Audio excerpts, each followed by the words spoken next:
हमारे वर्तमान विधायक जो है वो 6 बार से जीतते हुए आ रहे हैं और मालूम नहीं क्यों लोग उनको वोट देते हैं, क्यों जिताते हैं। 6 बार से जब कोई काम ही नहीं कर रहे थे, ये सब लोग जानते हैं और सब लोग दुखी भी हैं। ना उनसे ठीक से बात कर सकते हैं आप।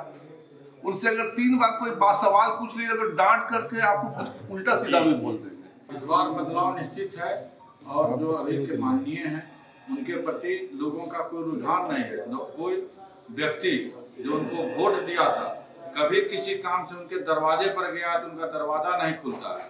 हेलो नमस्कार, मैं हूं नीरज कुमार। आप देख रहे हैं मोबाइल न्यूज 24। 17 लाख सब्सक्राइबर वाला फेवरेट न्यूज चैनल बिहार विधानसभा चुनाव का सर्वे करते हुए अभी बांका विधानसभा में है और बांका से जनसुराज उम्मीदवार हमारे साथ हैं कौशल बाबू। इनके समर्थन में यहाँ एक प्रोग्राम रखा गया है। क्या इन्होंने फील किया, क्योंकि जिस प्रकार से लास्ट तक बीजेपी के उम्मीदवार के तौर पर इन्हें देखा जा रहा था और लास्ट में इन्होंने जनसुराज का दामन थामा, अब क्या इनको लग रहा है कि ये बीजेपी के बागी उम्मीदवार के तौर पर हैं या जनसुराज के हैं, किस प्रकार से इन्हें जन समर्थन मिल रहा है, पहले ये जानेंगे। उसके बाद और भी कई चीजें हैं जो इस क्षेत्र की समस्याओं को लेकर है, जो लोग कह रहे हैं कि लगातार 5-7 बार यहाँ से जीतने वाले विधायक ने क्या काम किया। कौशल बाबू, बहुत बहुत स्वागत है आपका। जी नमस्कार।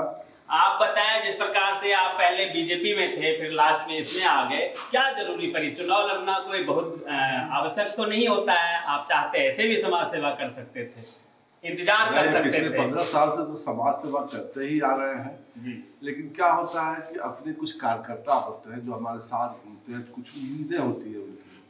हम तो चुनाव नहीं लड़ना चाह रहे थे, हम तो छोड़ दिए थे, लेकिन बहुत लोग खाना नहीं खाया उस दिन रात को, कोई बहुत लोग रो भी रहे थे।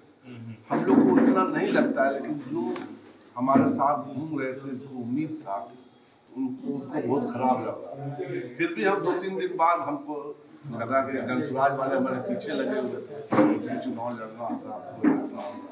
फाइनली हम 3-4 दिन बाद डिसीजन लिए कि हाँ चुनाव लड़ेंगे। जनता के दबाव में? हाँ, जनता के दबाव में, अपने कार्यकर्ता के दबाव में।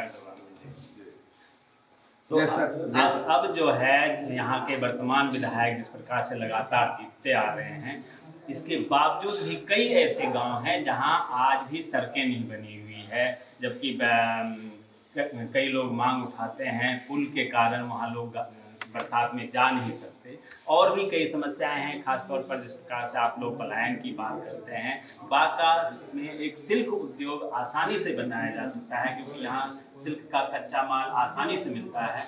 आप लोगों के पास क्या रोड मैप है बांका के विकास के? पहले तो बता दें कि हमारे वर्तमान विधायक जो है वो 6 बार से जीतते हुए आ रहे हैं और मालूम नहीं क्यों लोग उनको वोट देते हैं, क्यों जिताते हैं।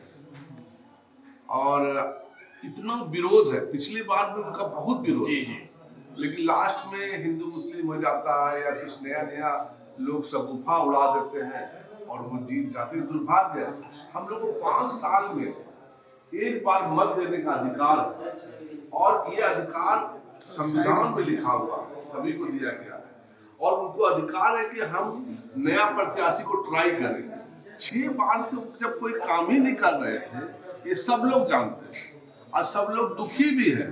ना उनसे ठीक से बात कर सकते हैं आप। उनसे अगर 3 बार कोई सवाल पूछ लिया तो डांट करके आपको कुछ उल्टा सीधा भी बोल देंगे।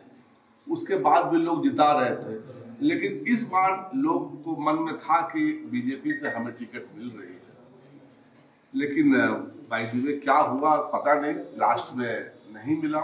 और हम पहले भी प्रशांत किशोर से बहुत प्रभावित थे। उनका जो सोच है, उनका सोच और हमारा सोच बहुत मिलता है और उस तरह का काम अपने समाज में करते भी रहते हैं, जन सेवा करते रहे हैं। जैसे कि अभी हम यूनिवर्सिटी बना रहे हैं यहाँ पर बांका में, बहुत लोग को नहीं मालूम होगा, ऑलरेडी काम चल रहा है, वहाँ बोर्ड भी लगा हुआ है वहाँ। और अच्छा, लास्ट में ये बताइए कि अभी जिस प्रकार से कहा जा रहा है कि महिलाओं के खाते में 10-10 हज़ार रुपए आ गए, तो इस बार जो है नैया पार, पहले तो हिंदू मुसलमान के नाम पर हो जाता था, इस बार महिलाएं नैया पार लगा देंगी। क्या आप लोगों ने मैसेज दिया है महिलाओं के बीच में, ताकि वो समझ पाए कि ये जो 10,000 है इसका क्या फ़ायदा है और पूरे 5 साल इस 10,000 के नाम पर क्या क्या हो पाएगा? नहीं, वो 10,000 तो चुनावी खेल है, इसमें कहीं कोई डाउट नहीं है। और पहली बात, सबको नहीं मिला है 10,000 जी, और इससे कोई फर्क नहीं पड़ता। ऐसे हमारे जनसुराज वाले भी जो पूरे कार्ड बांट रहे हैं वहाँ, परिवार लाभ कार्ड, जिसमें कि 20,000 रुपये महीना सभी तरह का चीज मिला करके उनको फायदा होगा। अगर हमारी सरकार आती है तो 20,000 रुपये महीना परमानेंट होगा। और दूसरी बात यह है कि हम ही लोग के पार्टी के दल से सरकार जो है 400 से 1100 वृद्धा पेंशन कर दिया, हम लोग वृद्धा पेंशन 2,000 कर रहे हैं। तो कहीं ना कहीं हम लोग हर तरह से उनसे आगे हैं। और जहाँ तक पलायन की बात है, उस पर तो पहले ही बात करते हैं। जितने भी लोग बाहर से आए हैं वो सब लोग अपने परिवार के साथ जनसुराज में ही वोट देंगे। यहाँ तक कि बहुत लोग हमको फोन किया है, बहुत मुस्लिम लोग तो हमको फोन किए कि हम लोग आ रहे हैं, हमको टिकट का दे दीजिएगा। हम बोले चुनाव में सब नहीं होता, आप लोग आइए और आप सहयोग करिए। आप जो बाहर रहते हैं, आप लोग बाहर रह रहे हैं, उसका हम लोग इंतजाम जरूर करेंगे। हमारा अगर सरकार आ जाता है तो हम लोग जो है यहाँ इंडस्ट्रीज लगाएंगे। जैसे कि आप सिल्क की बात कर रहे थे, कुटीर उद्योग को बढ़ावा देंगे, किसान को भी बढ़ावा देंगे। किसान को कैसे सबल करना, मजबूत करना, उस पर भी हम लोग चिंतन कर रहे हैं और होगा। बिल्कुल बिल्कुल। तो कौशल बाबू ने स्पष्ट किया कि इस क्षेत्र के डेवलपमेंट के साथ अगर बिहार में सरकार बनती है तो वो सारे काम किए जाएंगे जो अब तक नहीं हो पाया, चाहे स्वरोजगार की बात हो, कुटीर उद्योग को बढ़ावा देने की बात हो, महिलाओं की बात हो, किसानों के उत्थान की बात हो, सभी वर्गों का ध्यान रखा जाएगा। हमारे साथ संतोष जी भी हैं, इनसे जानते हैं। आप जिस प्रकार से कौशल बाबू के साथ आए हैं, क्या लग रहा है, क्या आप मानते हैं? इस बार बदलाव निश्चित है। बांका विधानसभा क्या कर रहे हैं आगे से? और जो अभी के माननीय हैं उनके प्रति लोगों का कोई रुझान नहीं है। कोई व्यक्ति जो उनको वोट दिया था कभी किसी काम से उनके दरवाजे पर गया तो उनका दरवाजा नहीं खुलता है, बैठने का तो व्यवस्था है ही नहीं, किसी को अच्छा बोली विचार वो नहीं रखते हैं। सारे लोग बीजेपी के नाम पर उनको वोट देते थे, लेकिन अब बीजेपी लगातार वैसे कैंडिडेट को जिसको कोई पब्लिक चाह नहीं रही है उसको टिकट देते आ रही है। तो जनता मालिक होती है, जनता ये निर्णय करेगी कि कौन मेरे लिए अच्छा है, कौन खराब है। जो जनता के सुख दुख में खड़ा रहेगा, कौशल भैया के व्यक्तित्व से हम लोग प्रभावित हैं। ऐसा नहीं कि हम लोग कोई लोभ लालच या किसी, ये बहुत मतलब ऐसे लोग हैं जिससे कि हम लोग डर भय से इनके साथ हैं। इनके व्यवहार से, इनका जो नियम साफ है।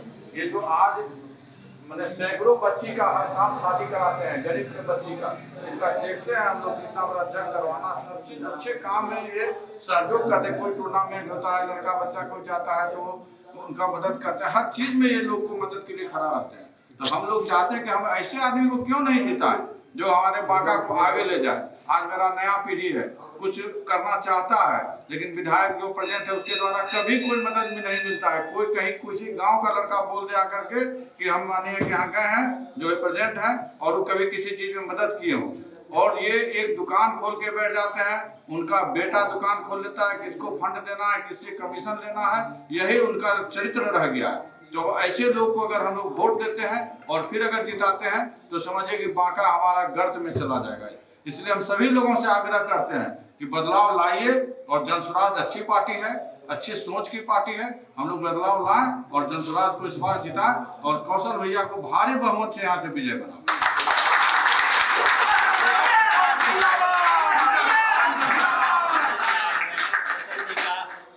जो है क्या होता है 11 तारीख को वोटिंग है, और 14 तारीख को रिजल्ट में पता चलेगा कि जनता किस ओर जाती है। बने रहिए मोबाइल न्यूज़ 24 के साथ। आप तमाम दर्शकों का बहुत बहुत धन्यवाद। आपका